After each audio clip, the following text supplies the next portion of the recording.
ప్రభు వైపు మనం చూసినంత కాలం నడవగలుగుతాం. ప్రభు వైపు మనం చూసినంత కాలం కూడా మనకు ఆయన దిక్కుగా ఉంటాడు ఈ రోజున. హల్లెలూయా. అందుకనే దేవుడే మనకు దిక్కు అంటాడు. గమనించాలి. అక్కడే 4వ మాట ఉంది,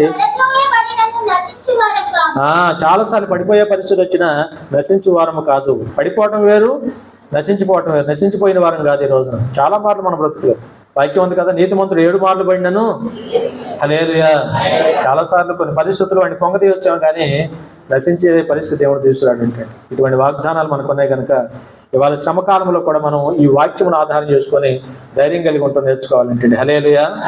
దేవు గారు మీకు తెలుసు ఎన్ని శ్రమలు వచ్చినాయి ఆయన జీవితంలో. ఆరోగ్యపరంగా, కుటుంబ పరంగా, బిడ్డల పరంగా, ఆస్తుల పరంగా అన్ని రకాల కూడా ఆయన శ్రమలు పడ్డా ఎక్కడ తన యథార్థతను ఆయన విడిచిపెట్టాడు. దేవుడే నా దిక్కు అనుకున్నాడు. అవసరమైతే ఆయన అంటారు చక్కని మాట, ఈ శరీరం చీకిపోయినను, ఈ శరీరం మొత్తం చీకిపోయినను క్రొత్త శరీరంతో అయినా నేను ప్రభువుని చూస్తాను, కానీ నా యథార్థతను